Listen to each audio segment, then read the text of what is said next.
Today on the channel, we'll be unboxing the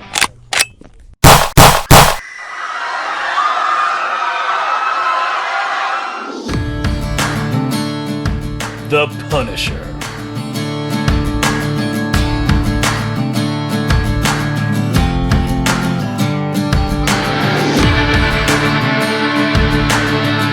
Here on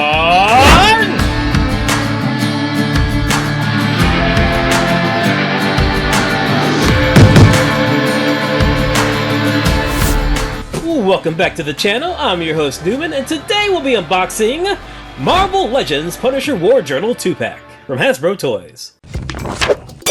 These 1/12 scale figures measure 6 inches in height. They're made of plastic, contain multiple points of articulation, and contain over a dozen accessories.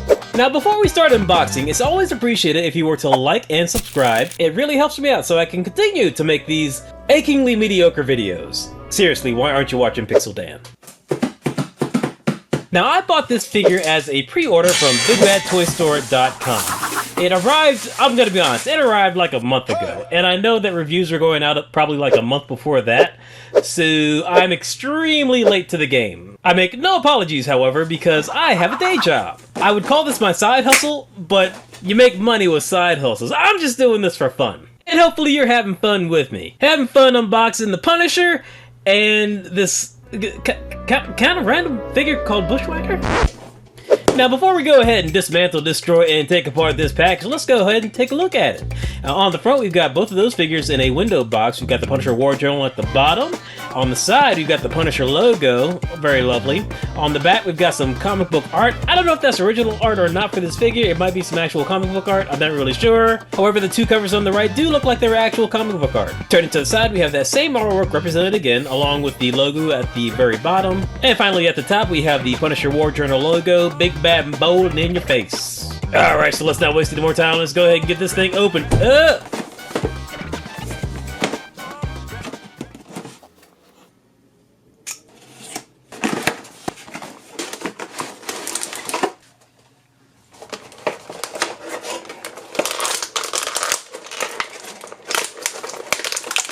Alright, so we're going to start off with Bushwacker. Now, I have never actually heard of Bushwacker until this figure. I read comics for about 20 years. I stopped about 6 or 7 years ago for no particular reason. I'll occasionally pick up the random graphic novel or collected edition, but for the most part, I don't read comics on a regular basis. And I'd never heard of this character in my 20 years. Complete blind spot. I may or may not talk about this character a little bit later in this review, but as of right now, let's go ahead and go over the articulation.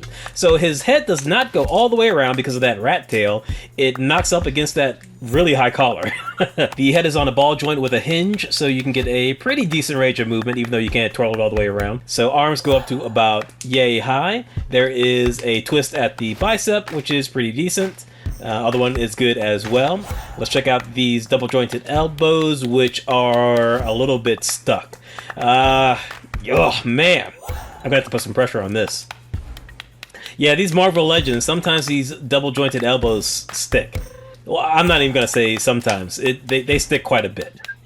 But we got them there, folks, so there we go. Let's check out the wrist. So wrist is articulated. There's a hinge.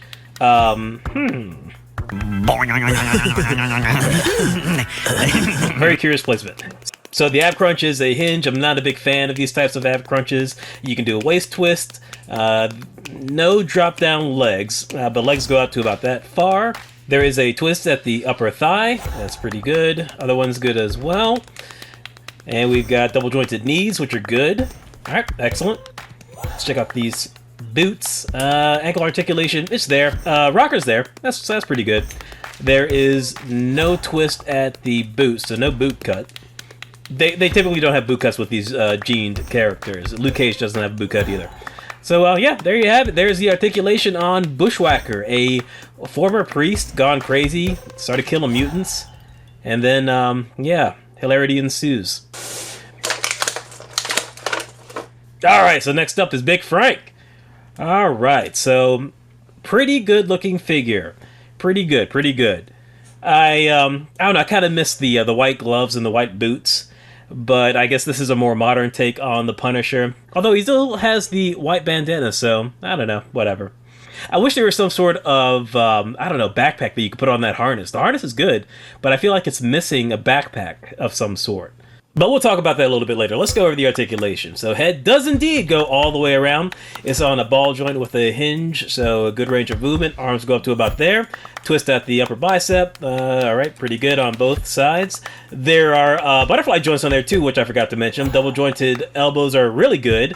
The wrists are good as well. There's another hinge, just like Bushwacker. I got a standard hinge on this hand, which is pretty good.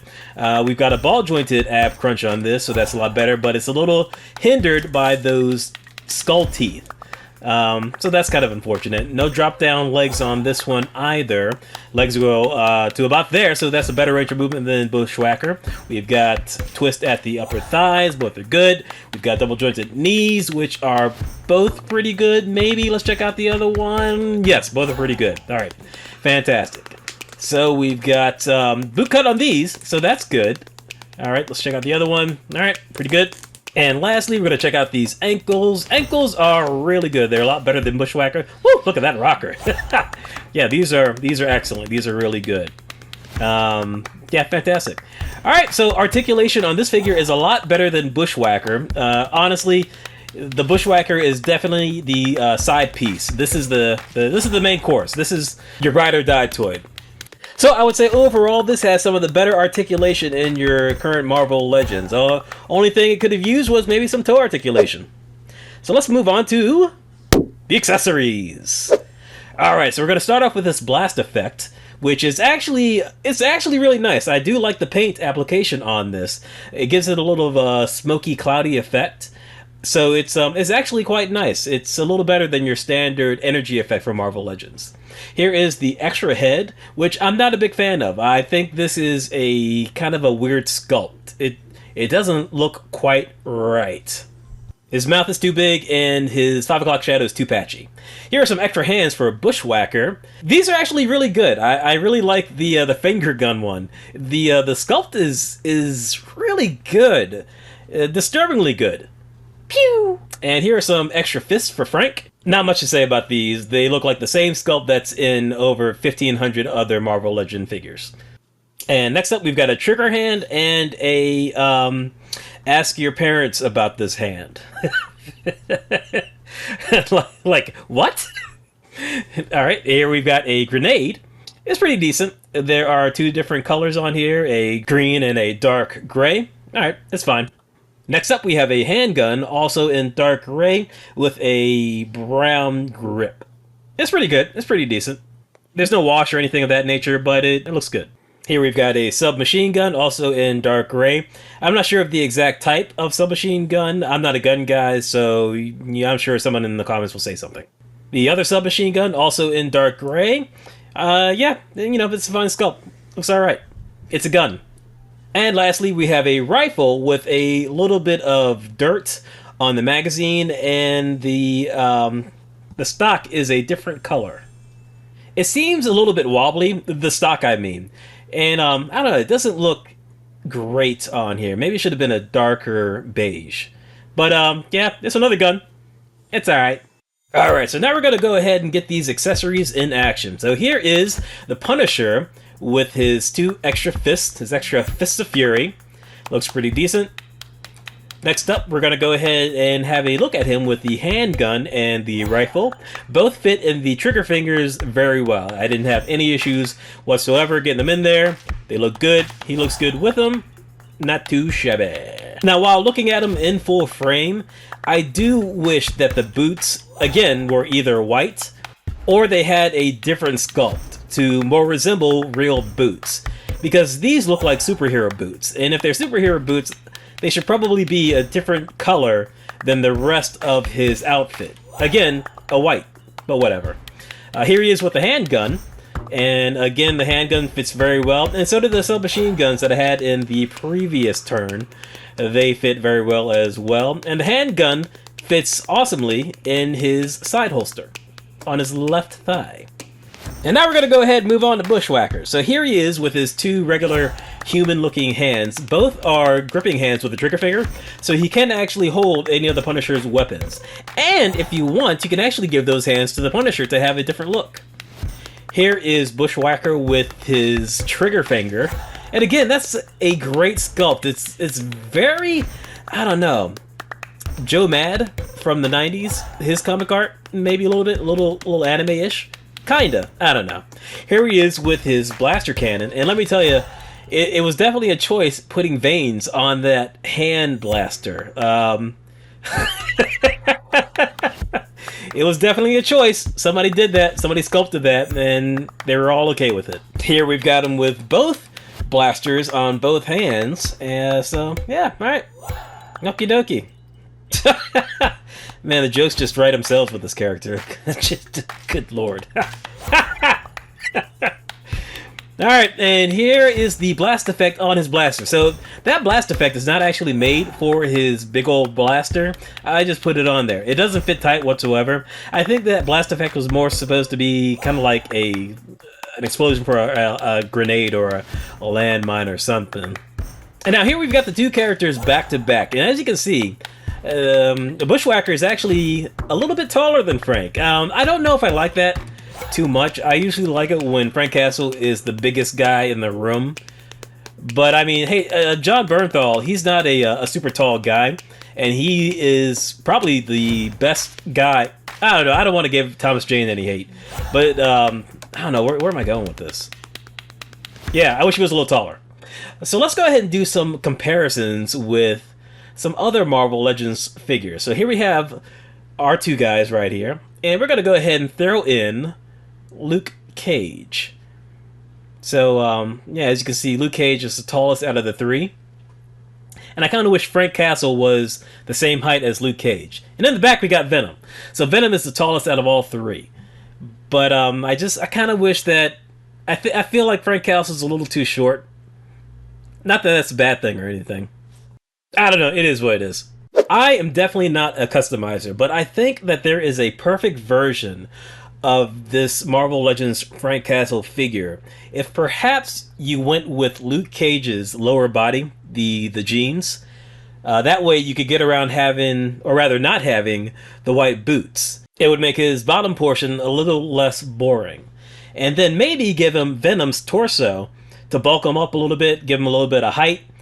I think you would have the perfect Frank Castle figure. Not that there's anything wrong with this one. I think this is a perfectly fine figure, but I think that there's a better figure out there with the components that Marvel Legends already has. Okay, final thoughts. Overall, I think this is a pretty good 2-pack. I paid $54.99 for it, and I think that's an overall pretty good price. I think the Frank Castle figure is really good. I like the head sculpt that the figure comes with initially. I do think the bottom portion is a little boring. I think there should have been a little more sculpt going on down there. And I think the alternate head is a little weird looking. It's not bad, but it looks a little funky to me. The articulation on this figure is very good. I got no issues with that. And I really like the harness that he comes with, especially the extra shell cartridges on his upper chest. I do think it's a little lacking in the back. I felt like there should have been a backpack or something there. Maybe some sort of harness to hold all of his extra guns. It feels as though there was an idea there to do that, but it wasn't followed through with. Now, Bushwacker, I honestly don't know who was clamoring for this figure. Was there anyone out there saying, man, I really want a Marvel Legends Bushwacker? I guess it's kind of hard to get a lot of rogues for the Punisher, considering his whole thing is, you know, killing people. So the guy doesn't really have a stable rogues gallery. I really don't have an issue with the figure. I think overall, it's a fine figure. It's fine. It's perfectly fine. The sculpt is good. The face sculpt is actually really good. I do like the like you can see the muscle tissue on there. That looks pretty good. But I think just overall the character is a bit generic and a bit outdated. Honestly, I could have done without the figure and maybe gotten a Harley, or I don't know, maybe a bigger weapons pack, or again like some sort of harness or something. I don't know, but I mean, I don't know. I guess I do have to fill out my bad guys for my Marvel Legends figures. I don't really have too many besides Loki, I think. So I guess, I don't know, I guess this forces me to to have some generic bad guys, and he is super generic. So alright folks, that's pretty much gonna wrap everything up. I am Rip It Open with Newman on Instagram, Threads, Blue Sky, Fanbase, and Red Note. Please like and subscribe if you enjoyed this video, hit the bell for notifications, and I will check you later.